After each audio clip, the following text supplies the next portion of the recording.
بسم اللہ الرحمن الرحیم الحمدللہ وکفا والصلاة والسلام علی عبادہ الذین اصطفیٰ اما بعد فاعوذ باللہ السمیع العلیم من الشیطان الرجیم بسم اللہ الرحمن الرحیم۔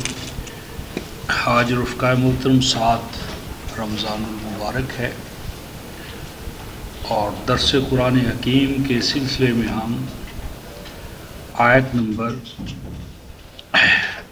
51 سے جو موضوع شروع ہوا ہے 51 سے آیت نمبر 54 تک، اس میں جو گوسالہ سامری،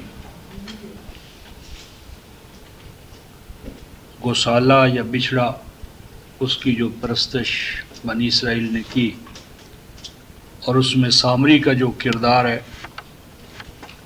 اس حوالے سے ہم گفتگو کر رہے تھے۔ تو پھر ان آیات کی شرح و تفسیر کے لیے پہلے ہم سورہ طٰہٰ میں پہنچے تھے اور آیت نمبر 83 سے آگے بڑھے تھے۔ اسی طرح سورہ الاعراف آیت 148 دیکھی تھی، اور پھر درمیان میں سامری کون تھا، سامریت کیا ہے۔ تو سامریت کے کردار کا جو قرآنی تصور ہے، اس تک پہنچنے کے لیے ہم نے سورہ المؤمنون 23ویں سورہ جو ہے، 23ویں سورہ، تو 23ویں سورہ میں 414 صفحہ جو ہمارے قرآن حکیم ہے ان پر یہ آیت نمبر 63 سے یا 64 سے ہم آیت یہ پہنچے تھے 69 تک، 69۔ یہیں سے دوبارہ تجدید یادداشت کے طور پر آگے چلتے ہیں۔ سورہ المؤمنون 14 صفحہ آیت نمبر 64، فرمایا حتیٰ اذا خزنا مترفیہم بالعذاب، فرمایا کہ حتیٰ کہ وہ وقت آ جائے گا کہ ہم پکڑیں گے ان میں سے ان افراد کو جو دوسروں کی محنت پر پلتے ہیں۔ مترف کا معنی ہوتا ہے کسی کی محنت کو ہتھیا لینا، محنت کسی کی ہو اور اس کا ثمرہ اور نتیجہ کوئی اٹھا لے، تو وہ پھر دماغی محنت ہو یا کسی کی جسمانی محنت ہو، دوسروں کی لیبر محنت اس کا ہتھیا لینا، استحصال کرنا، تو پھر کیا ہوگا اذا ہم یجأرون، تو پھر یہ بے مقصد شور و غوغا کریں گے، بے مقصد شور، آوازیں، بے مقصد آوازیں، شور مچائیں گے۔ تو ان کو حکم ہوگا کہ شور و غل مت پیدا کرو، ان دعاؤں کا، پکاروں کا، استغاثوں کا کوئی نتیجہ مرتب نہیں ہوگا۔ انکم منا لا تنصرون، اس شور و غل کے نتیجے میں، پکار اور دعا کے نتیجے میں یہ دعا قبول ہونے والی نہیں ہے، اور بلا شبہ تم ہماری جانب سے کوئی مدد، ہیلپ، نصرت حاصل کر سکنے والے نہیں ہو۔ کیوں تمہیں آج عذاب میں پکڑا جا رہا ہے، اور کیوں تمہارے لیے تمہاری دعائیں جو ہیں وہ اللہ تبارک و تعالیٰ کے ہاں قبول نہیں ہو رہی؟ تو اس کا سبب یہ ہے کہ قد کانت آیاتی تتلی علیکم فکنتم علی اعقابکم تنکصون، کہ تمہارے سامنے میری آیتیں تلاوت کی جاتی تھی، تو بجائے اس کے کہ میری آیتوں کو تم تسلیم کرو، ان سے عقیدہ، ایمان اور عمل سیکھو، تم انہیں باپ دادا کی روایات کے معیار پر پرکھتے تھے۔ اگر وہ اللہ کی آیات باپ دادا کی روایات کے ساتھ ہم آہنگ ہوں تو تسلیم، اصلاً وہ آیات کو تسلیم نہیں کر رہے، اصل مذہب تو باپ دادا کا ہے، چونکہ وہ چیزیں باپ دادا کے مذہب کے خلاف نہیں ہیں اس لیے ان کو قبول کرتے، وہ اصلاً آیات الہی کو قبول نہیں کرتے، بلکہ باپ دادا کی روایات اصل ہے۔ مذہب. تو فرمایا کہ تم ان چیزوں کو لیتے تھے جو باپ دادا کی روایات یعنی تمہاری اپنی پسند کے مطابق، اور جو ان سے ہٹی ہوئی ہوتی تھی ان کا تم انکار کر دیتے تھے. اور یہ انکار کیوں کرتے تھے؟ مستکبرین، اپنی اپنی چدراہٹوں کو، پیشوائیتوں کو، دکانداریوں کو محفوظ رکھنے کے لیے. لفظی ترجمہ ہے اپنی اپنی بڑائی کا تحفظ چاہتے ہوئے. یعنی آیات الہیہ میں مساوات ہے، ربوبیت عالمینی ہے، تمام عالم انسانی ان سب کے انسانی حقوق برابر ہیں، مرد ہو یا عورت، چھوٹا ہو یا بڑا. اس میں چھوٹے اور بڑے کا معیار یہ نہیں ہے کہ کون کہاں پیدا ہوا ہے، بلکہ معیار کیا ہے؟ تقوی، احکام الہیہ پر چلنا.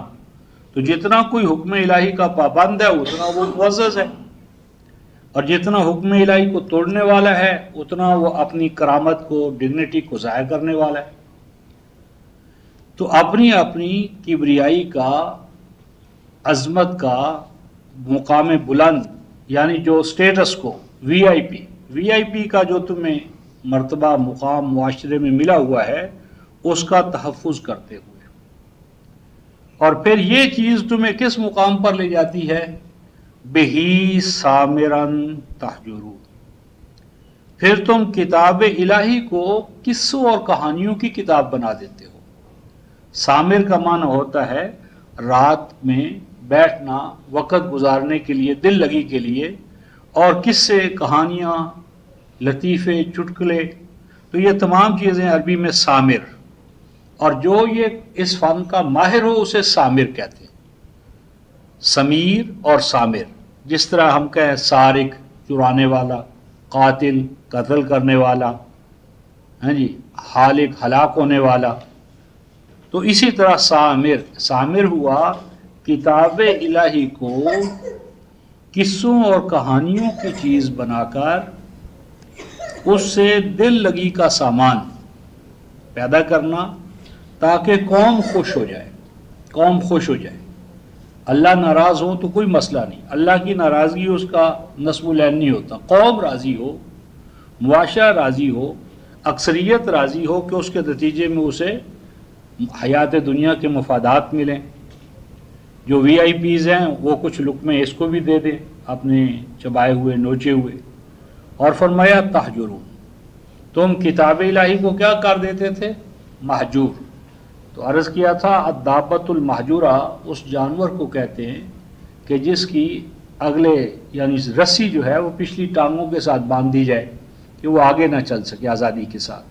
تو تم نے اپنی اپنی خواہشات، روایات، قصے، کہانیاں، آج جس طرح ہمارے یہاں شان نزول ہے، اس سے کلام الہی کو باندھ دیا.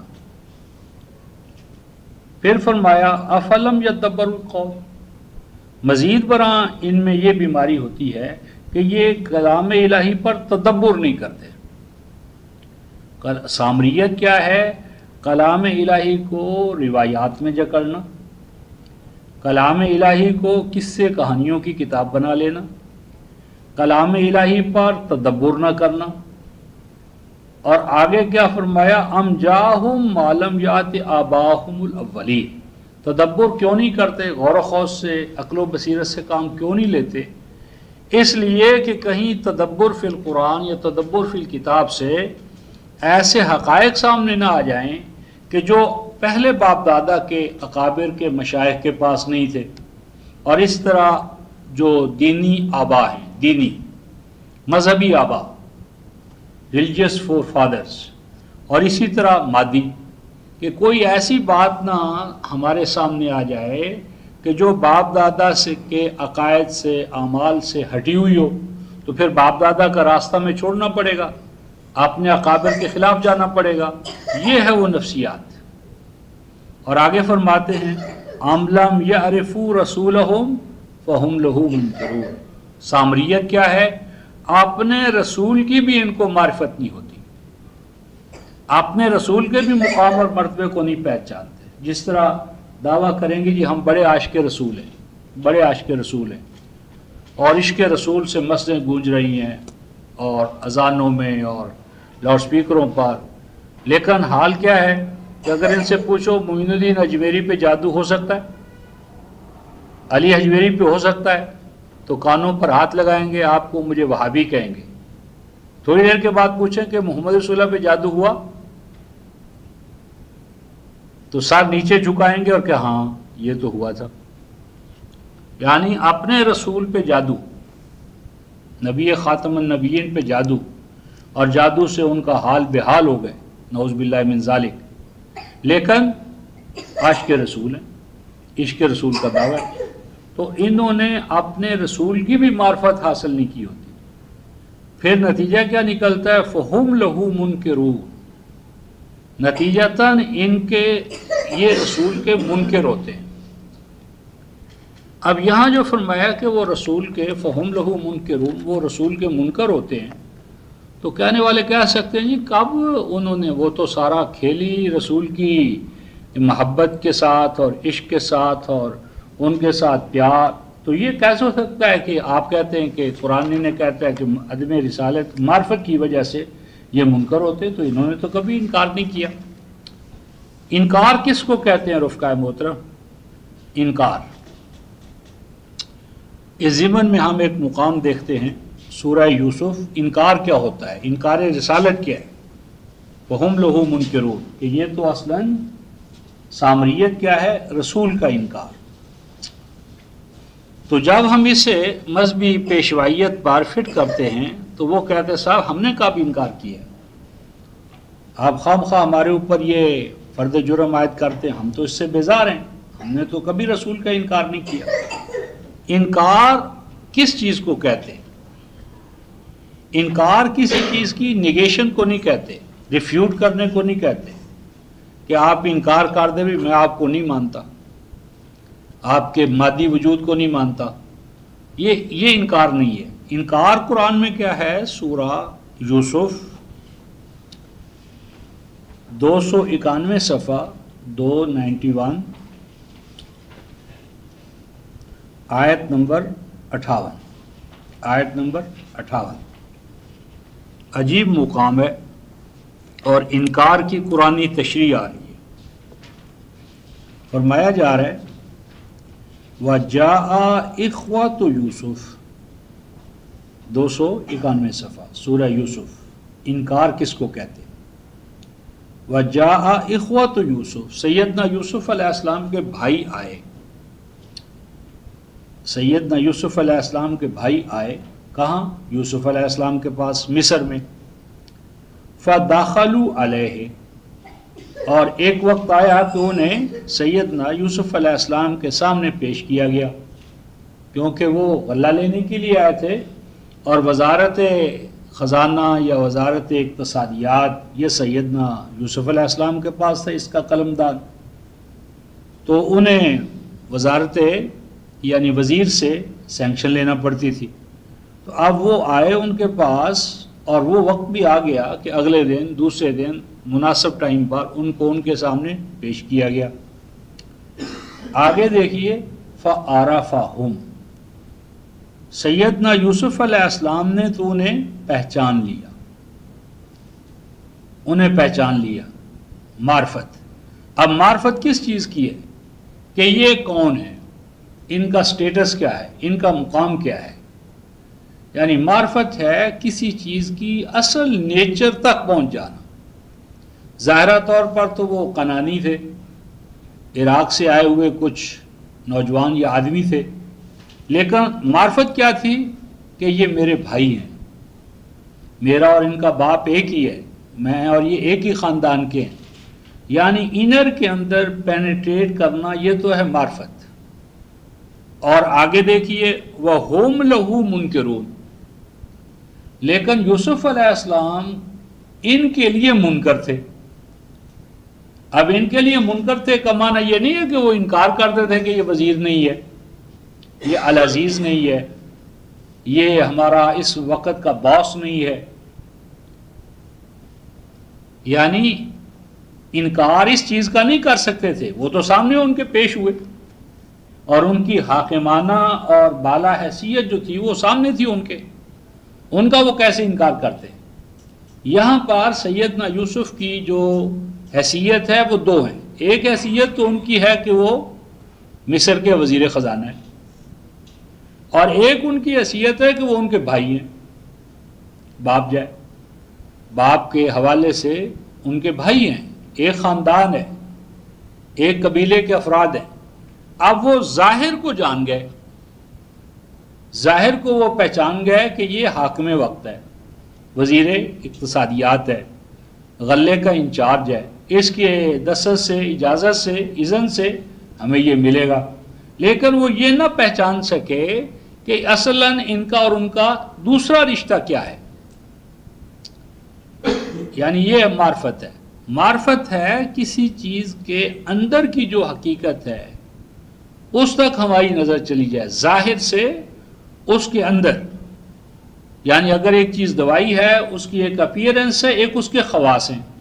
کسی چیز کے اصلی خواص تک رسائی ہونا، ان کو پہچاننا، اپیرنس سے اس کی جو پراپرٹیز ہیں وہاں تک پہنچنا، یہ معرفت ہے.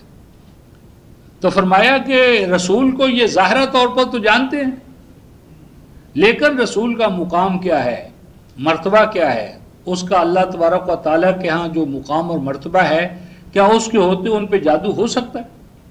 ولی پر تو جادو کا انکار کرتے ہیں اور خاتم النبیین پہ جادو مانتے. یہ ہے وہ رفقا محترم جو سامریت جو ہے وہ گویا 5 چیزوں سے عبارت ہے. سامریت کیا ہے؟ سامریت کے 5 کریکٹرسٹکس آف سامریت. وہ کیا ہیں؟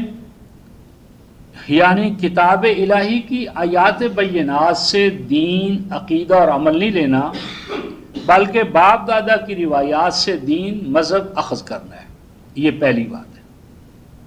نمبر 2، اپنے آپ کو بڑا بنانا ہے اللہ کی بڑائی کے مقابلے میں. اپنے آپ کو بڑا بنانا ہے، اپنے باپ دادا کو بڑا بنانا ہے. اپنی بڑائی کا خیال ہے اور اللہ کے کلام اور اس کی ذات و صفات کی بڑائی و کبریائی کا شعور اور ادراک نہیں ہے.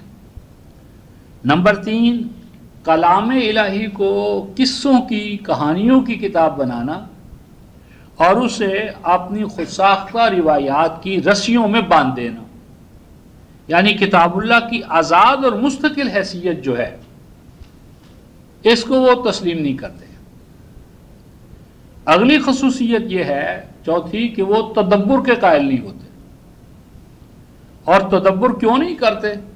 کہ کہیں تدبر کے نتیجے میں ایسے حقائق ان پر منکشف نہ ہو جائیں کہ جن سے باپ دادا کی جو حیثیت ہے وہ مجروح ہو جائے، ٹوٹ جائے.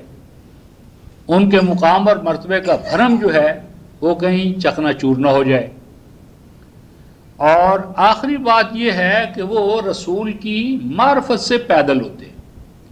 یعنی نعرے تو بڑے لگائیں گے عاشقی کے، لیکن حقیقت یہ ہے کہ ماہیت و جو فطرت رسالت ہے اس سے وہ بالکل پیدل ہوتے. اس ضمن میں رفقا محترم قرآن نے میرے اور آپ کے حوالے سے بھی ایک خدشے کا اظہار کیا تھا، لیکن آج وہ حقیقت بن چکا ہے.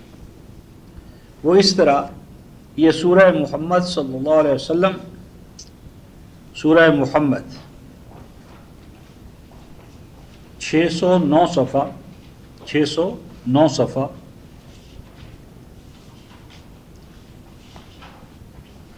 609 صفحہ آیت نمبر 22، آیت نمبر 22 سورہ محمد.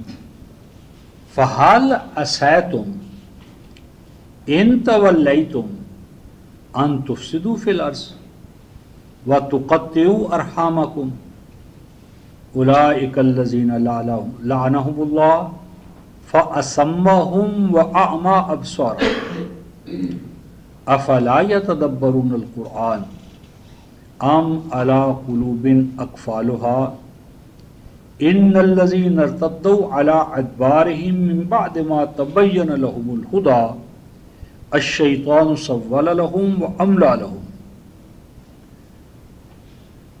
فَهَلْ عَسَیْتُمْ، اے ایمان والو کہیں ایسا تو نہیں ہوگا عصا کا لفظ جو ہے نا یہ امکان ظاہر کرتا ہے، یعنی سابقہ امتوں میں بھی یہ بیماری رہی، تو ہم بھی انسان ہیں، انسانوں کی نفسیات وہی ہے ہیں؟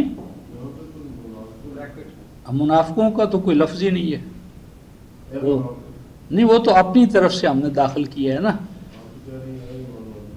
نہیں یعنی ما قبل جو خطاب چلا آ رہا ہے نا، یہ جو ہے نا ما قبل یقول الذین آمنوا ما قبل، تو کیا ممکن ہے، ہو سکتا ہے عصا کا لفظ ہو سکتا ہے کہ ان تولیتم، کہ اگر تمہارے اندر تولا ہوا، تولا کے دو معنی ہیں، ایک تو حکومت اور حکمرانی پانا، حکمران، اور دوسرا تولا کا معنی ہوتا ہے بیک آؤٹ ہو جانا، جو عہد و پیمان کیا ہے، عہد و پیمان کو پس پش ڈال دینا۔ عہد و پیمان کیا تھا ایمان والوں کا؟ یہ تھا سورہ المائدہ آیت نمبر 7، کیا تھا؟ اے ایمان والو تم نے ہمارے ساتھ میثاق کیا ہے۔ کیا میثاق کیا ہے؟ کہ تم کلام الہی کو سنتے رہو گے، سناتے رہو گے، کلام الہی کا سمجھنا، سمجھانا، سننا، سنانا، اس پہ عمل کرنا، اور عمل کے حوالے سے اپنے آپ کو ایمان اور اطاعت کی حالت میں رکھنا۔ تو تولا کیا ہے؟ اس سے بیک آؤٹ ہو جانا۔ تو دو معنی، ایک تولا اقتدار پانا، کہ اقتدار کے بعد کہیں ایسا تو نہیں ہو جائے گا، اور دوسرا کہ اگر تم بیک آؤٹ ہوئے، یعنی اگر کتاب اللہ کے حوالے سے جو میثاق ہے اگر وہ تم نے پس پش ڈال دیا، تو پھر کیا ہوگا؟ ان تفسدوا فی الارض، اس کے نتیجے میں تمہاری زمین، تمہاری مملکت وہ فساد کی آماجگاہ بن جائے گی، اصلاح ختم ہو جائے گی، مصلح والے اوصاف، مصلحین کے جو اوصاف ہیں وہ ختم ہو جائیں گے، اور مفسدین کا کردار تمہارے اندر آ جائے گا۔ مفسدین کے کردار کے حوالے سے لکھ لیں سورہ البقرہ آیت 204 205 اور سورہ القصص آیت نمبر 3 اور 4۔ فساد کیا ہے؟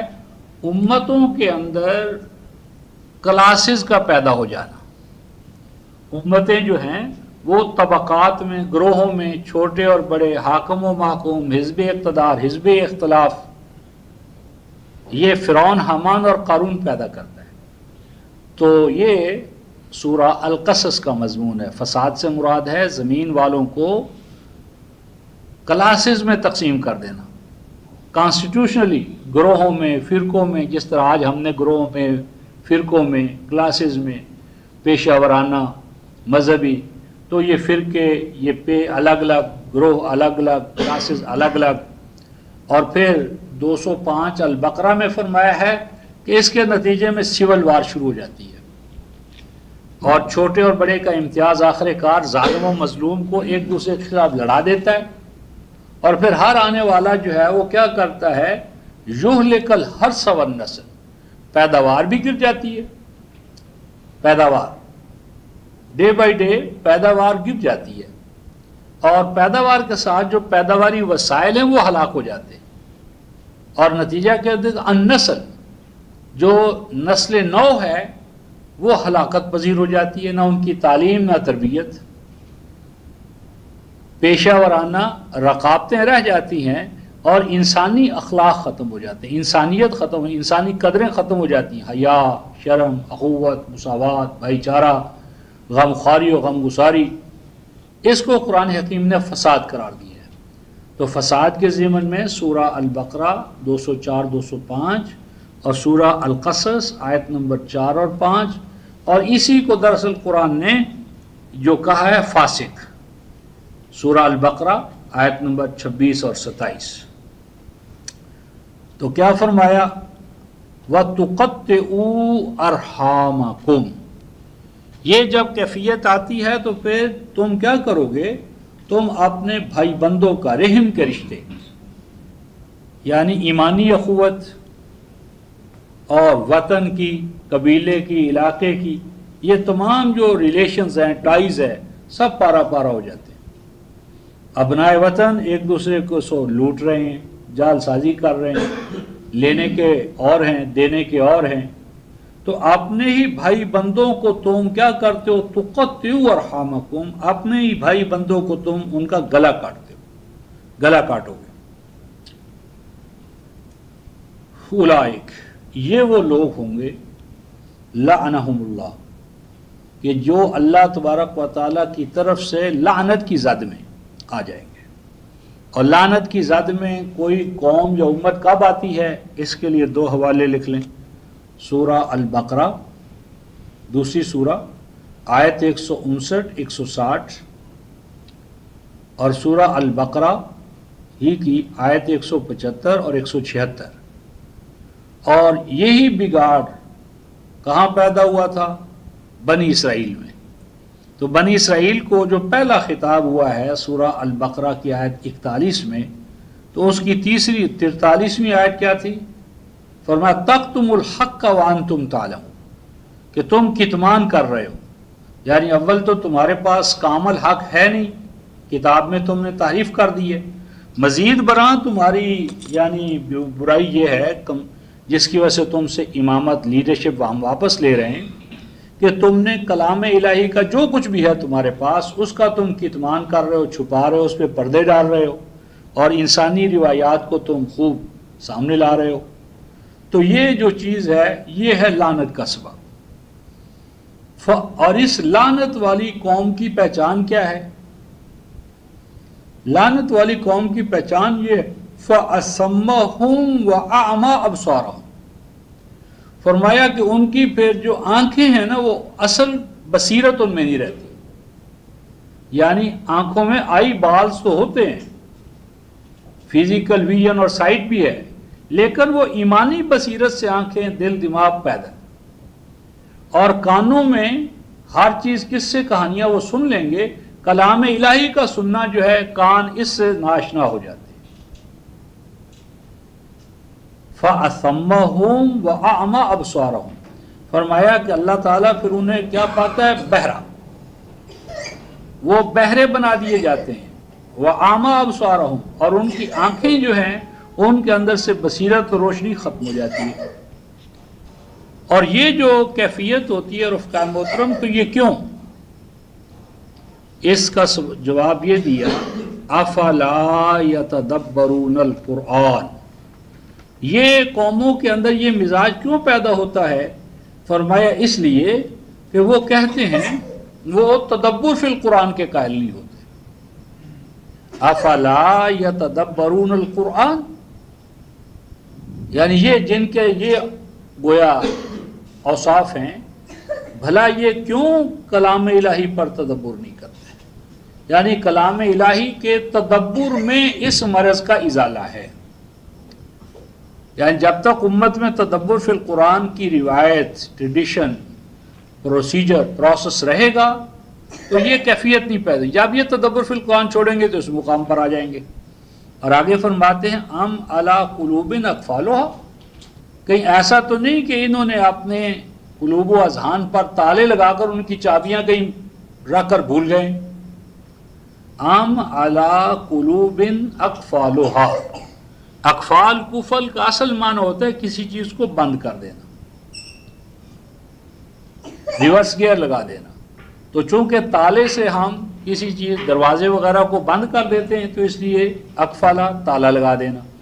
تو کیا انہوں نے اپنے قلوب و اذہان پر خود ہی تالے لگا دیے؟ اور اسی چیز کو فرمایا ان الذین ارتدوا علی ادبارہم، یہی وہ طائفہ ہے، گروہ ہے، ذہنیت ہے کہ جس سے امتوں میں ارتداد آ جاتا ہے۔ یہ ہے ارتداد، الٹے پاؤں علی ادبارہم، زمانہ جو جاہلیت قبل از اسلام کی روایتیں، اگر پہلے ہم کوئی قوم مجوسی تھی تو مجوسیت کے آثار، بدھ مت تھی، بدھ تھا، بدھی تھے تو بدھ مت کے آثار، یہودی تھے تو اپنی یہودیت کی تجدید کر رہے ہیں اسلام میں، نصرانیت ہے تو نصرانیت کے آثار ظاہر ہو رہے ہیں اسلام میں، مسلمانوں میں۔ تو فرمایا کہ نرتدوا علی ادبارہم من بعد ما تبین لہم الہدی، حالانکہ ان کے لیے اللہ تعالیٰ کی گائیڈنس جو ہے، کتاب جو ہے وہ روز روشن کی طرح عیاں ہو چکی ہے، کتاب منیر ان کے پاس موجود ہے، اور کتاب منیر کے ہوتے ہوئے یہ اس کیفیت میں مبتلا ہو گئے، تو ایسا کیوں ہوا؟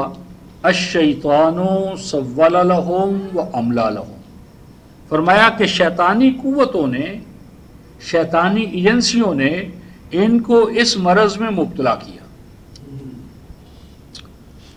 اب یہاں پر دو چیزیں رفقائے محترم، ایک تو شیطانی ایجنسیوں نے یہ کام کیسے کیا، شیطانی ایجنسیوں نے یہ کام کیسے کیا، اس کے لیے قرآن حکیم نے ایک نقشہ ہمارے سامنے امتوں کا رکھا ہے، اور وہ ہے سورہ الانعام، سورہ الانعام 6 سورہ آیت نمبر 107 108۔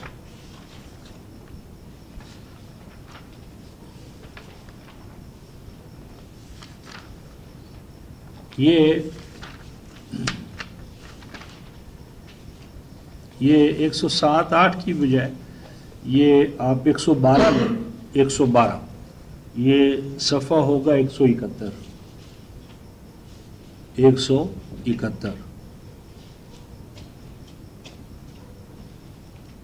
171۔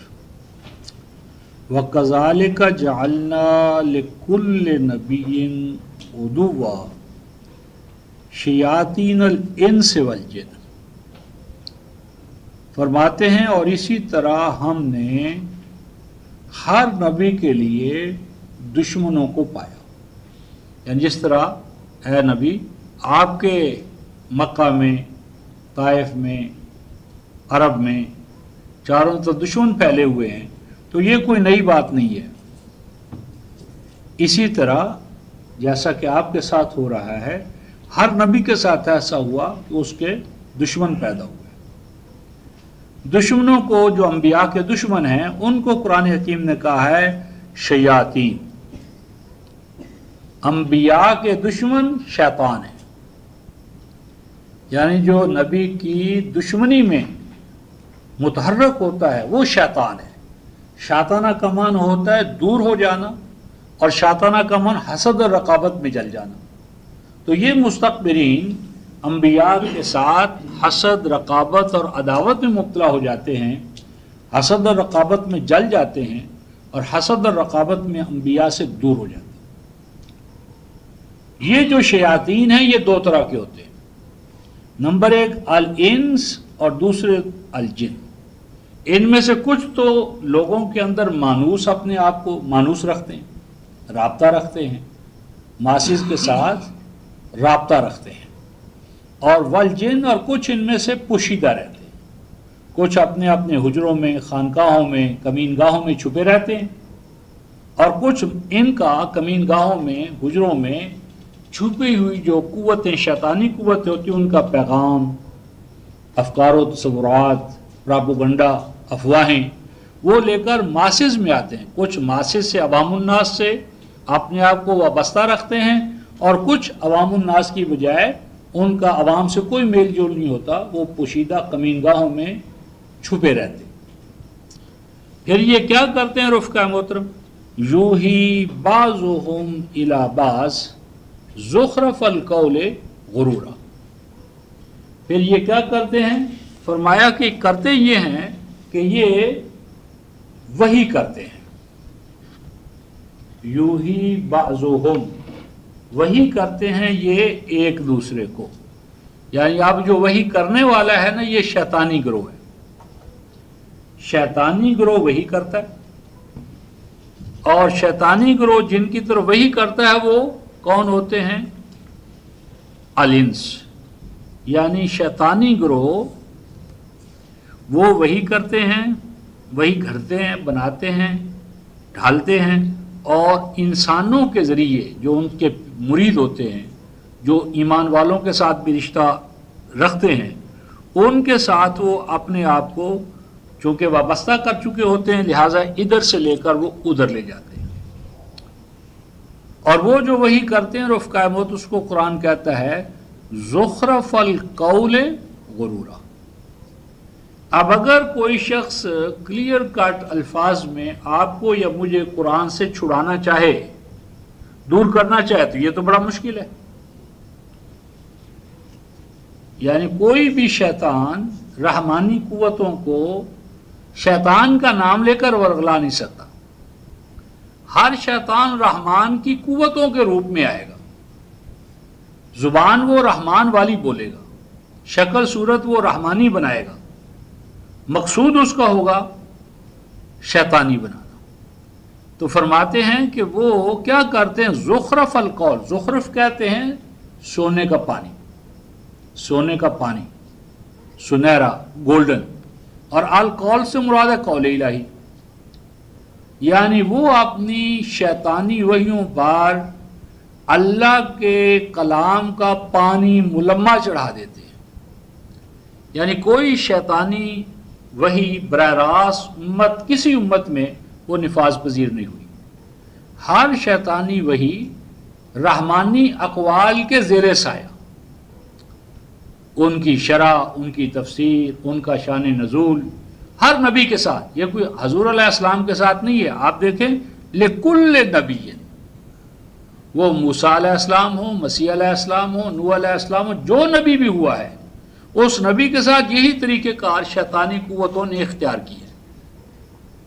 اور آگے غرورا، غرور، غرور کا عام ترجمہ کر دیتے ہیں دھوکہ دینا، ڈسیپشن۔ لیکن یہ ڈسیپشن یا دھوکہ کیا ہوتا ہے رفقائے محترم؟ بعض اوقات ہم نے دیکھا ہے کہ بھینس یا گائے، اس کا بچہ مر جاتا ہے اور بھینس یا گائے دودھ نہیں دیتی، وہ عادی ہو چکی ہے، تو اس کے لیے کیا کرتا ہے کسان، گوالا کے ایک ڈھانچہ سا کھڑا کرتا ہے اسی بچڑا بچڑی کٹا کٹی اس کی شکل صورت کا، اور اس میں بھس بھرتا ہے، اور وہ ڈھانچہ جو ہے وہ جب اس نے دوہنا ہو گائے یا بھینس کو تو اس کے سامنے رکھ دیتا ہے۔ وہ بیچارہ حیوان لا یاقل ہے، وہ اس کو چومتا ہے، چاٹتا ہے، بچہ سمجھتا ہے اپنا، اور وہ دودھ اتار لیتا ہے اور وہ دو لیتا ہے۔ یہ ہے دھوکہ، یعنی اس میں وہ ڈھانچہ ہوتا ہے لیکن ڈھانچے کے اندر لائف نہیں ہوتی، زندگی نہیں ہوتی، لائف لیس سٹرکچر، ڈھانچہ دین کا، مذہب کا، اور اندر سے جو روح ہے، غائط ہے، نسب العین ہے، احکام کا ڈھانچہ کھڑا رہتا ہے امتوں میں، لیکن اسپرٹ، سول، لائف، زندگی اس کے اندر سے ختم ہو چکی ہوتی، یعنی دین کا ایک ڈھانچہ بھرم، اور اگر اندر سے کھودو، کریدو اس میں، مسیح علیہ السلام نے جس طرح فرمایا کہ تمہاری حیثیت ایسی قبروں کی ہے کہ اوپر سے دیکھو تو بہت روشن، چمکدار، دور سے ان کی روشنی اٹریکٹ کرتی ہے، اور جب کوئی آ جاتا ہے اور وہ کریدتا ہے اور ان قبروں کو کھودتا ہے تو سوائے بوسیدہ ہڈیوں کے اس میں کچھ نہیں ہوتا۔ فرمایا مخلوق خدا تمہارے پاس اللہ کی پہچان حاصل کرنے کے لیے آتی ہے اور تم ان کے سامنے باپ دادا کی روایات کی بوسیدہ ہڈیاں رکھ دیتے ہو، جو تم سے قریب ہوتا ہے وہ اللہ سے دور ہو جاتا ہے۔ یہ مسیح علیہ السلام کے الفاظ۔ تو زخرف القول، غرورا، وہ پانی لگاتے ہیں کلام الہی کا، ملمہ کرتے ہیں، اور مقصود کیا ہے غرورا، کہ مذہب دین مذہب میں بن جائے، ڈھل جائے، اور دین کا مذہب کا ڈھانچہ رہ جائے اور اس کی اسپرٹ اور سول، لائف، زندگی ختم ہو جائے۔ فرماتے ہیں وَلَوْ شَاءَ رَبُّكَ مَا فَعَلُوهُ فَذَرْهُمْ وَمَا يَفْتَرُونَ۔ اللہ فرماتے ہیں کہ میرا کلام عاجز نہیں ہے، میرے کلام کے راستے میں یہ جتنے بھی شیطان بنائیں کلام، ہم عاجز نہیں ہیں، نہ ہمارا کلام عاجز ہے، نہ ہم ڈرنے والے ہیں۔ فرمایا وَلَوْ شَاءَ رَبُّكَ، اگر تیرا رب چاہتا، لیکن اس نے ایسا نہیں چاہا۔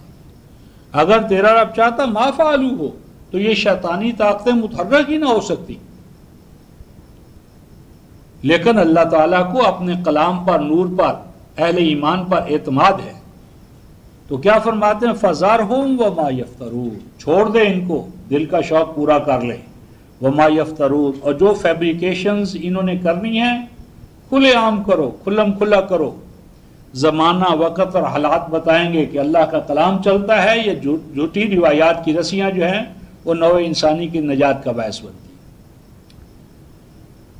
فرمایا وَلِتَصْغَى إِلَيْهِ أَفْئِدَةُ الَّذِينَ لَا يُؤْمِنُونَ بِالْآخِرَةِ، کلام الہی کو چھوڑ کر شیطانی ملمہ ساز روایات میں وہی الجھے گا جو ایمان بالآخرہ نہیں رکھتا، جسے یقین ہو کہ اس نے مرنا ہے، مر کر اپنے مالک کے سامنے جانا ہے۔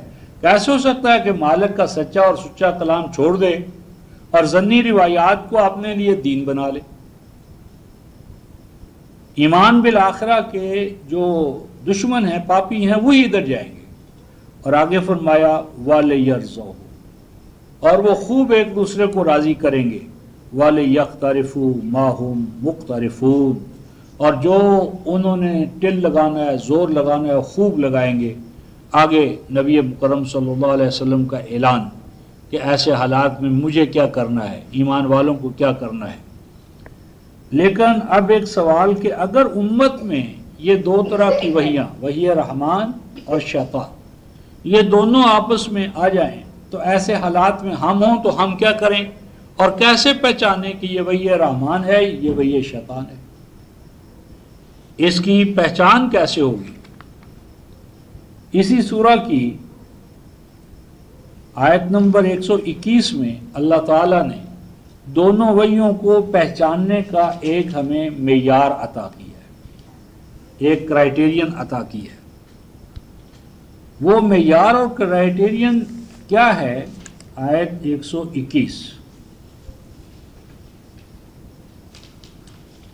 فرمایا وَلَا تَأْخُذُوا مِمَّا لَمْ يُذْكَرِ اسْمُ اللَّهِ عَلَيْهِ، فرمایا ان کھانوں کو، نظروں کو، نیازوں کو مت کھایا کرو جن پر اللہ کا نام نہ لیا جائے۔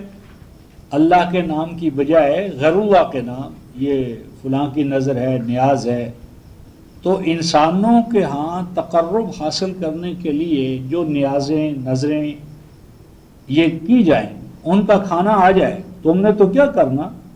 اگر ایسا کوئی کھانا بھی آ جائے تو اس کو بھی مت کھاؤ۔ وَإِنَّهُ لَفِسْقٌ، یہ بدعہدی ہے، بے وفائی ہے، دینے والا کوئی اور نام کسی کا لے رہے ہو۔ مالک الملک کے بندے، مالک الملک نے تمہیں رزق دیا، وسائل دیے، اور غیر اللہ کے نام پر، یہ بدعہدی ہے، بے وفائی ہے، غداری ہے۔ اور یہ کام کون کرتے ہیں؟ یہ ہے وَإِنَّ الشَّيَاطِينَ لَيُوحُونَ إِلَىٰ أَوْلِيَائِهِمْ، فرمایا اے ایمان والو سن لو، یہ بلا شبہ شیطانی طاقتیں ہیں، یہ شیطانی سیٹنک فورسز، یہ شیطانی طاقتیں ہیں جو لیوہون، ضرور بضرور وہی کر رہی ہیں، کریں گی، الی اولیائہم، اپنے اپنے ماننے والوں کی جانب۔ خبردار ہمیں کیا گیا۔ اور اب شیطانی وحی کی پہچان بتائی۔ شیطانی وحی کی پہچان یہ ہے رفقا محترم، قرآن کہتا ہے لِیُجَادِلُوکُم، شیطانی وحی کی پہچان یہ ہے کہ اگر وہ ایمان والوں کے اندر آ گئی، ایمان والوں نے اسے اعتماد کے قابل سمجھ لیا، تو پھر کیا ہوگا؟ لِیُجَادِلُوکُم، اس شیطانی وحی سے جدال کا ایسا، لڑائی کا، جھگڑے کا، مناظروں کا ایسا دروازہ کھلے گا جو بند نہیں ہو۔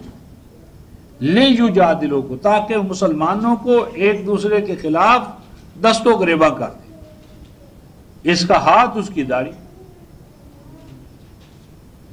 یعنی ایسے جھگڑے شروع ہو جائیں گے کہ جو کبھی طے نہیں ہوں گے، ان کے پاس بھی، ان کے پاس بھی، تو ادھر بھی ایک ہے، ادھر بھی ایک ہے، تو آخر کار آپ کے ہاں یہ معتبر ہے، ہمارے ہاں یہ معتبر ہے، آپ اس کو سیکھا سمجھتے، ہم اسے سیکھا سمجھتے۔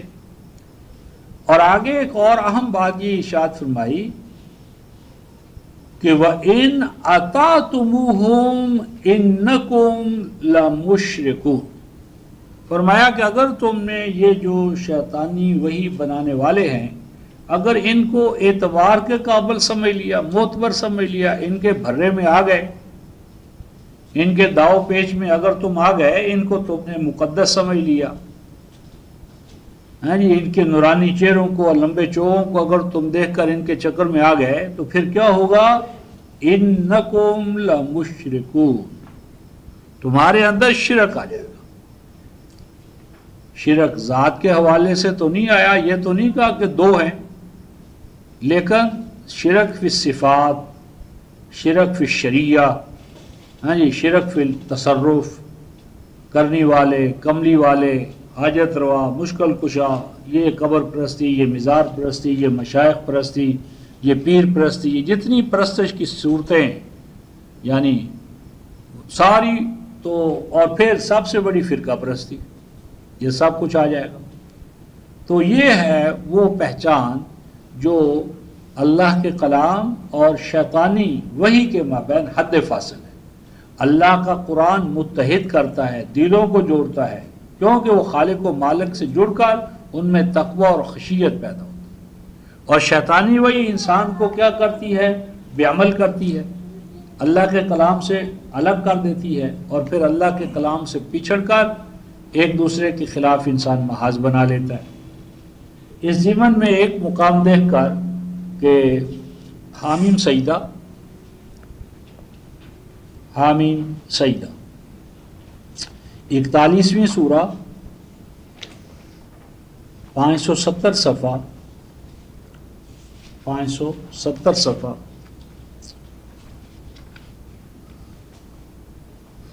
آیت 1 سے 5 تک ہم یہ لے رہے ہیں۔ حامیم سجدہ 41ویں سورہ ہے، آیت 1 تا 5، بلکہ 6-7 بھی شامل کی جا سکتی ہے۔ بسم اللہ الرحمن الرحیم 570۔ حامیم تنزیل من الرحمن الرحیم۔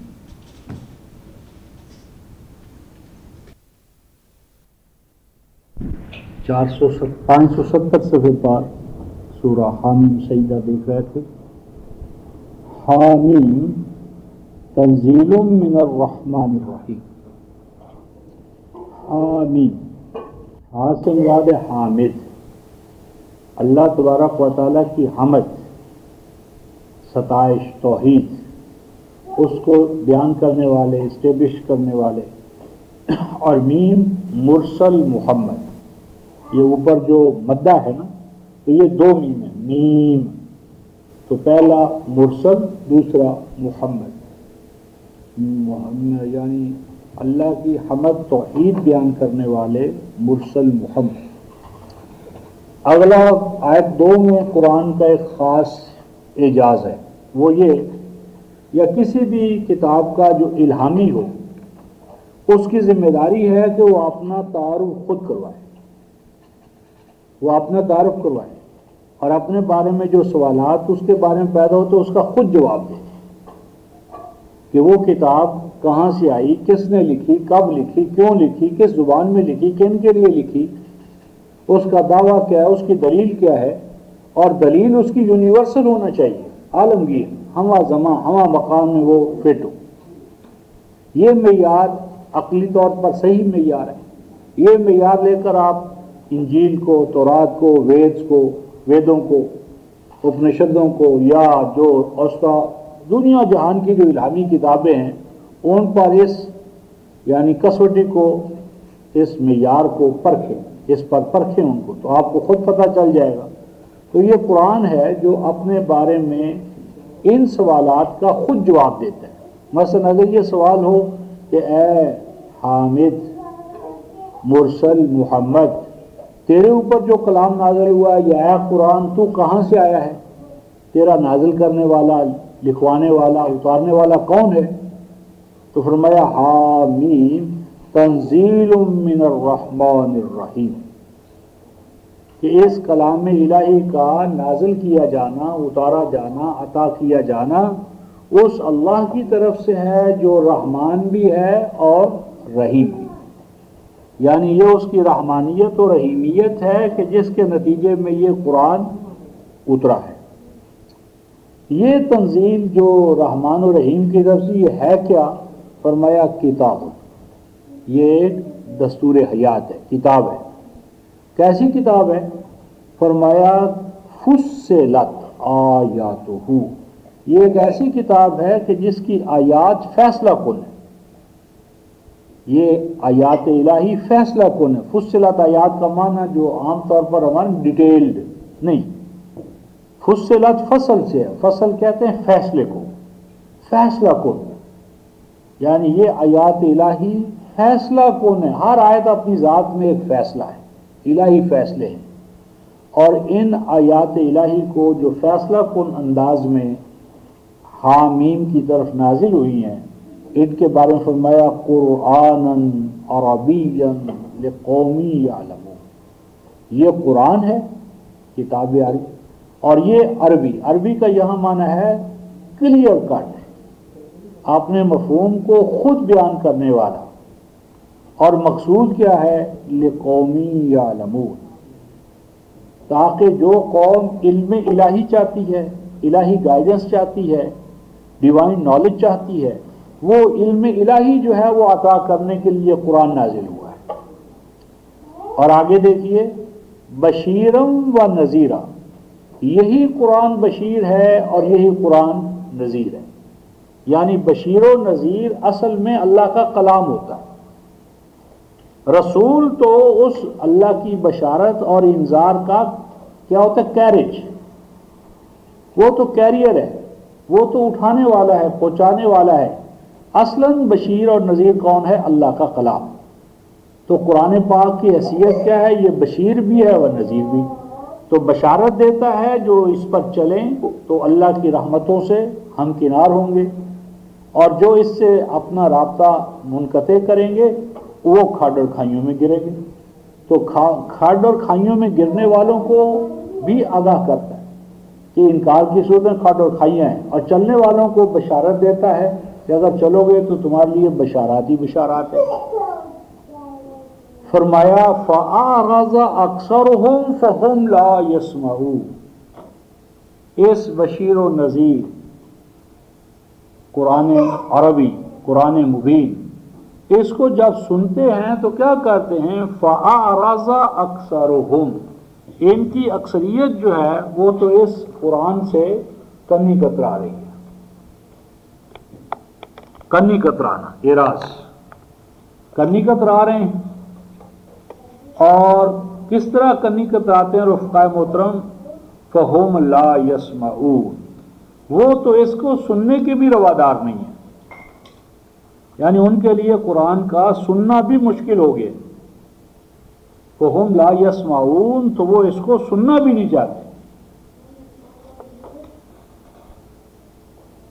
اور کیا کہتے ہیں رفقائے محترم؟ وَقَالُوا، اور آگے سے یوں جواب دیتے ہیں قُلُوبُنَا فِي أَكِنَّةٍ مِّمَّا تَدْعُونَا إِلَيْهِ، ہمارے قلوب و اذہان، وقالو، اور کہتے ہیں قلوبنا، ہمارے قلوب و اذہان، فی اکنہ، ہمارے قلوب و اذہان کہاں ہیں رفقا؟ وہ کیا کہہ رہے ہیں؟ فی اکنہ، اکنہ قنین کی جمع ہے، قنین، قنین کہتے ہیں پناہ گاہ، چھپنے کی جگہ، کوئی محفوظ، جس طرح مثلا پیسے رکھنے کے لیے ڈراف، کوئی سیف ہو، محفوظ جگہ، تو وہ کہتے ہیں کہ ہمارے قلوب و اذہان بہت محفوظ ہیں، ان پر ہمارے کرنی والوں کی، پیروں کی، ہمارے مرشدوں کی، ہمارے اکابر کی نظر ہے۔ ہم ایسے تو نہیں چل رہے، ہمارے اوپر کوئی کہتا ہے فلاں کی نظر ہے، فلاں کا سایہ ہے، جی ہم فلاں سے وابستہ ہیں، ہر وقت وہ ہمارے حال کو دیکھ رہا ہے، ہمارا پیر، ہمارا مرشد، ہمارا امام ہماری حال کو، ہماری حالت کو دیکھ رہا ہے، ان کی نظر کرم ہے ہم پر۔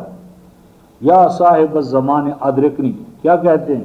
اے صاحب العصر والزمان ادرکنا، ادرکنی۔ فی اکنۃ، ہمارے قلوب و اذہان بہت محفوظ ہے، کس چیز سے؟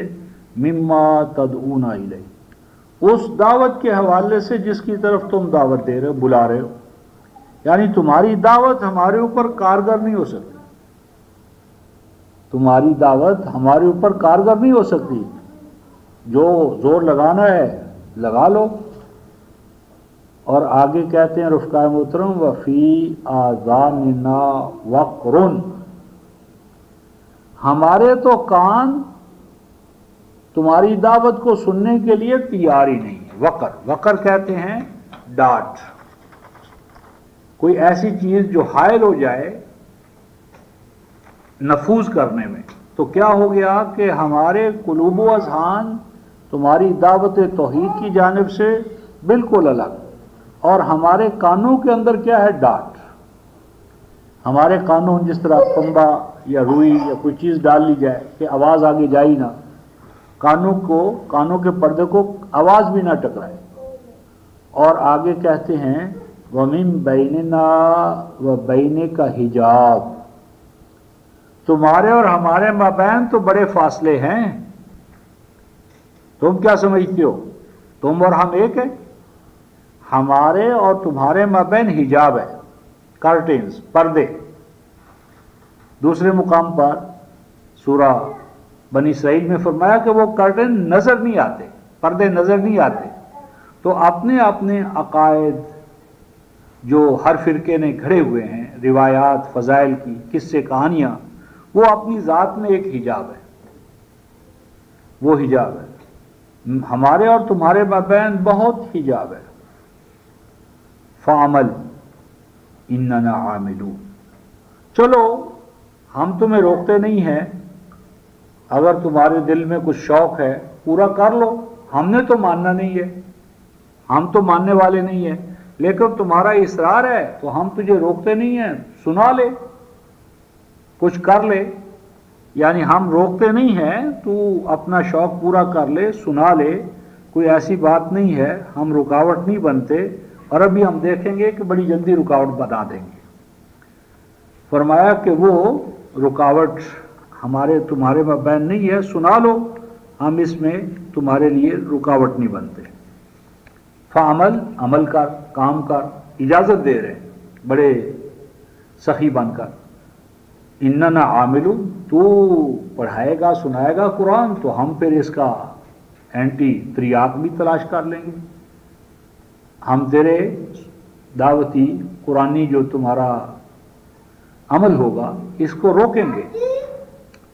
اور آگے قرآن نے کہا، رحمان نے، اللہ تعالیٰ نے اپنے حبیب صلی اللہ علیہ وسلم کو تعلیم دی، کیا فرمایا؟ قُلْ إِنَّمَا أَنَا بَشَرٌ مِثْلُكُمْ، دیکھو میں نے تمہیں کیا کہا ہے؟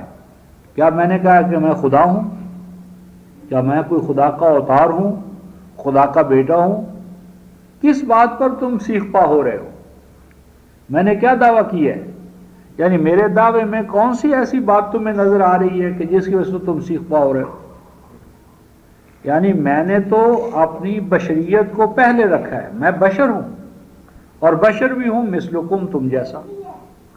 لیکن اس مثلیت سے یہ مراد نہیں ہے کہ بس رسول اور ہم ایک ہیں ہر حوالے سے۔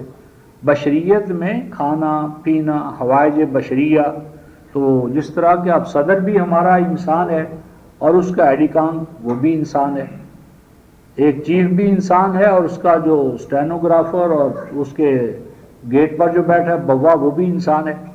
انسان ہونے کے باوجود درجات میں تفاوت ہے، درجات، اور اس درجے کا ایک تفاوت یہ ہے کہ یوحا الیہ، ہوں میں انسان کھانے پینے میں، حوائج بشریہ میں تم جیسا، میرے اور تمہارے مابین فرق ہے۔ وہ فرق کیا ہے؟ یوحا الیہ، میری طرف وہی ہوتی ہے، تمہاری طرف وہی نہیں ہوتی۔ یعنی وہی ہے رفقائے محترم جو نبی اور غیر نبی میں امتیاز، بشریت میں اشتراک ہے، وہی ہے جو امتیاز پیدا کرتی ہے نبی اور غیر نبی۔ اور وہ وہی جو مجھے اللہ فرماتے ہیں میری طرف، وہ بھی میری ذات کے لیے تو نہیں ہے، یہ تو ایک ڈیوٹی ہے جو میں انجام دے رہا ہوں، اور اس ڈیوٹی یا وہی میں مقصود کیا ہے؟ انما الہکم الہ واحد، تو وہ وہی اس کا نقطہ ماسکہ کیا ہے کہ اے انسانوں، تمہارا پالن ہار، خالق، مالک، قانون، نظام عطا کرنے والا ایک داتا ہے تمہارا، ایک آقا ہے، ایک ہے جس کے سامنے تمہیں جھکنا ہے، ایک ہے جسے تم نے نظام اور قانون اور کتاب لینی ہے، باقی کوئی، وہ الہ واحد ہے۔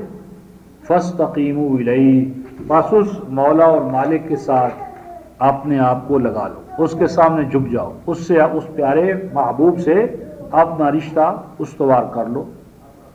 استقامت یعنی جو ٹوٹا ہوا رشتہ ہے جس میں دراڑیں پڑ چکی ہیں، جو ایک موروثی رشتہ ہے، اس کو حقیقی ایمانی زندہ رشتہ بنا لو۔ وَاسْتَغْفِرُوهُ، اور اب تک جو کوتاہیاں کر چکے ہو ان کی اس سے معافی طلب کر لو، وہ تمہاری حفاظت فرما دیں گے۔ وَوَيْلٌ لِّلْمُشْرِكِينَ، فرمایا کہ اگر نہ کرو گے تو پھر ہلاکت، تباہی، بربادی، ناکامی و نامرادی ہے مشرکین کے لیے۔ اور مشرک کون ہوتے ہیں رفقا محترم؟ ایک مشرک کی تعریف تو سورہ روم کی آیت 32 میں ہے، اور ایک مشرک کی یہ تعریف ہے، یعنی یہ تمام تعریفات اکٹھی کریں گے تو مشرکوں کا کمپریہنسو جو بیلنس شیٹ بنے گی وہ یہ بنے گی: الذین لا یؤتون الزکات، جو شخص زکوٰۃ نہیں دیتا، زکوٰۃ کی بجاوری نہیں کرتا، زکوٰۃ کو مانتا نہیں ہے، زکوٰۃ پہ جدوجہد نہیں کرتا، وہ مشرک ہے۔ زکوٰۃ واجب ہے، لا یؤتون الزکات، جو زکوٰۃ نہیں دیتا، زکوٰۃ کے فریضے اور ڈیوٹی کو نہیں مانتا، وہ مشرک ہے۔ وَهُمْ بِالْآخِرَةِ هُمْ کافرون، نتیجہ کیا ہے کہ اللہ فرماتے ہیں کہ اس کا آخرت پر بھی ایمان نہیں ہے، یعنی اللہ کا بھی وہ منکر ہے اور مکافات عمل جزا و سزا آخرت کا بھی وہ منکر ہے جو زکوٰۃ سے اپنا پلو دامن بچاتا ہے۔ اور ان کے برعکس ان الذین آمنوا وعملوا الصالحات لہم اجر غیر ممنون، لیکن ان کے برعکس وہ لوگ جو اللہ کو توحید کے ساتھ مانیں گے اور اللہ کو توحید کے ساتھ مان کر کیا قرآن پر ایمان لا کر اس پر چلیں گے، کیا وعملوا الصالحات، اور وہ صلاحیت بخش اعمال کو انجام دیں گے، وعملوا الصالحات، اور وہ صلاحیت بخش اعمال کو انجام دیں گے، تو پھر کیا ہوگا؟ فرمایا لہم اجر غیر ممنون، ان کو ہم اتنا اجر دیں گے جو اجر کبھی منقطع نہیں ہوگا، یعنی وہ ایک صدقہ جاریہ، ایک اللہ کے ہاں اکاؤنٹ کھل جائے گا، وہ رہیں گے یا نہ رہیں گے، جب تک دنیا میں خیر کا، فلاح کا، توحید کا کام ہوتا رہے گا تو وہ بنیادوں میں بیٹھنے والے، بنیادی کام کرنے والے، وہ اس ریوارڈ میں شریک ہوتے چلے جائیں گے۔ یہ ایک اس حوالے سے ہمارے سامنے کام آتا ہے۔ اب یہاں جو انہوں نے کہا تھا کہ فَعْمَلْ إِنَّنَا عَامِلُونَ، کرو ہم بھی کام کرنے والے ہیں، تو جب نبی مکرم صلی اللہ علیہ وسلم نے یہ کام شروع کیا تو بہت جلدی سچویشن تبدیل ہو گئی۔ وہ سچویشن کس طرح تبدیل ہوئی رفقا محترم، اس کا بھی اسی سورہ کے 573 صفحے پر اس کا نقشہ کھینچا ہے، آیت نمبر 26۔ پہلے تو کہہ رہے تھے فَعْمَلْ إِنَّنَا عَامِلُونَ، کام کرو اور ہم بھی کام کریں گے، لیکن کام ابھی کیا نہیں، تھوڑا ہی سا کام ہی ہوا، 24-25 آیتیں ابھی آئیں کہ نقشہ تبدیل ہو گیا۔ وہ نقشہ اس طرح تبدیل ہوا رفقا محترم، آیت نمبر 26 میں وَقَالَ الَّذِينَ كَفَرُوا لَا تَسْمَعُوا لِهَٰذَا الْقُرْآنِ وَالْغَوْا فِيهِ لَعَلَّكُمْ تَغْلِبُونَ، انہوں نے کہا تھا نا کہ ہم کام کریں گے، تم بھی کام کرو ہم بھی کام کریں گے، اب انہوں نے یہ کام شروع کر دیا۔ وَقَالَ الَّذِينَ كَفَرُوا، اور کہنے لگے، کہتے ہیں وہ لوگ جنہوں نے کفر کی، انکار قرآن کی روش اختیار کی ہے، طریقہ اختیار کیا ہے، وتیرہ بنا لیا ہے۔ منکرین قرآن کہتے ہیں، کیا کہتے ہیں رفقا محترم؟ لا تسمعوا لہذا القرآن، مت سنو اس قرآن، یہ قرآن مت سنو،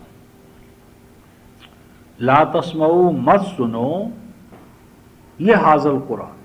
اس میں ایک نقطہ ہے رفقا محترم، یعنی یہ عبارت یوں بھی ہو سکتی لا تسمعوا ھذا القرآن، یعنی تسمعوا جو لا تسمعوا ہے یہ امپیریٹو ہے، فعل نہیں، تو لا تسمعوا کا ھذا القرآن کو مفعول بھی بنایا جا سکتا تھا،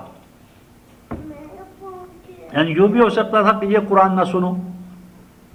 یہ ھذا القرآن کو مفعول بنانے کی بجائے لہذا القرآن کہا ہے۔ لہذا القرآن لام جو یہاں پر آئے تو اس کا معنی کان ہی نہ لگاؤ، اس کی طرف توجہ ہی نہ دو، یعنی وہ کان ہی پھٹ جائے، وہ کان ہی ٹوٹ جائے، وہ کان ہی ختم ہو جائے جو اس کو سنے۔ یعنی ایک تو ہوتا ہے کہ نہ سنو، اور ایک ہے کہ کان کو یہ زحمت ہی نہ دو، یہ ایسی حالت ہی پیدا نہ ہو لا تسمعوا لہذا القرآن کہ مت کان لگاؤ اس قرآن کی جانب۔ اب رفقائے محترم، جب کافروں نے کہا یہ قرآن، اور قرآن تو بقول ہمارے ہڈیوں پر ہیں جی اور جھلیوں پر اور اس طرح کے چیزوں پر تھا، تو کس کو وہ کہتے تھے ھذا القرآن؟ ھذا القرآن یہ سیدہ سارہ رضی اللہ تعالیٰ عنہ، حضرت ابراہیم کی زوجہ محترمہ، انہوں نے کہا ھذا بعلی شیخہ، میرا یہ خاوند۔ تو یہ ھذا کا مشاملہ موجود تھا یا نہیں؟ سورہ النمل، القی الیہ، میری طرف ڈالا گیا ہے یہ خط، سبا نے، ملکہ سبا نے کہا یہ خط، تو خط کا مشاملہ موجود تھا۔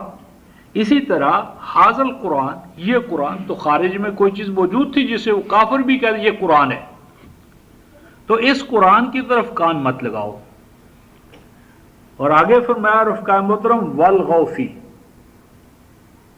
اب تم تو نہیں سنتے، تم نے تو کان نہیں لگایا، لیکن مجمع لگا ہوا ہے جس میں قرآن سنایا جا رہا ہے اور کچھ سن رہے، پھر کیا کرو؟ پھر ہم کیا کریں؟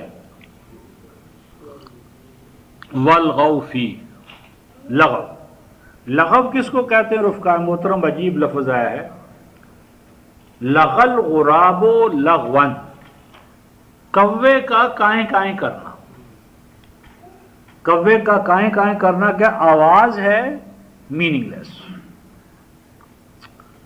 لغویات کا ایک معنی یہ ہے کہ تم بے معنی آوازیں شروع کر دو، جو قرآن سنا رہا ہے اس کی توجہ روکنے کے لیے بے معنی اعتراض برائے اعتراض، سننا تو ہے نہیں، سمجھنا تو ہے نہیں، مقصود تو ہے وقت کو ضائع کرنا، مخاطب کی توجہ اپنی طرف لینا، اور جن کو وہ سنا رہا ہے انہیں قرآنی بصیرت سے آشنا نہ ہونے دینا۔ ایک تو لغل غراب لغوا، اور دوسرا ہوتا ہے لغت السفینۃ لغوا، کشتی کا بھنور میں پھنس جانا، کشتی کا بھنور میں پھنس جانا۔ اب بھنور میں پھنسی ہوئی کشتی جو ہے رفقائے محترم بڑی چلتی ہے، یعنی اس کی حرکت جو ہے وہ عام کشتی سے کہیں زیادہ ہوتی ہے، چلنے میں وہ کم نہیں حرکت کرتی، گردش کرتی۔ تو اس کا کیا معنی ہوا کہ گردش جو ہے وہ معیار نہیں ہے۔ سفر اور آوارہ گردی میں فرق کیا ہے رفقائے محترم؟ چلنا نہیں۔ سفر اور آوارہ گردی میں جو چیز فرق کرتی ہے وہ منزل ہے، ڈیسٹنی، گول۔ اب اگر آپ کا کوئی گول ہے سامنے، مثلا ہم نے پنڈی جانا ہے، تو ہمارا ہر قدم جو پنڈی کی طرف اٹھ رہا ہے وہ ہمیں پنڈی کے قریب کر رہا ہے، خواہ وہ ایک قدم کیوں نہ ہو۔ منزل سامنے نہ ہو تو ساری رات چلتے رہیں، سارا دن چلتے رہیں۔ تو آوارہ گردی اور سفر میں فرق منزل کا ہے، منزل ہے تو سفر ہے، منزل نہیں ہے تو آوارہ گردی ہے۔ تو یہ قوتیں قرآن سنانے والوں کو آوارہ گرد کر دیتی ہیں، یعنی ان کے سامنے ہدف نہیں رہتا، ٹارگٹ نہیں رہتا، بس کوئی صلات کے انکار کو ہدف بنا کر کھڑا ہو گیا قرآن قرآن قرآن، لیکن مقصود کیا ہے؟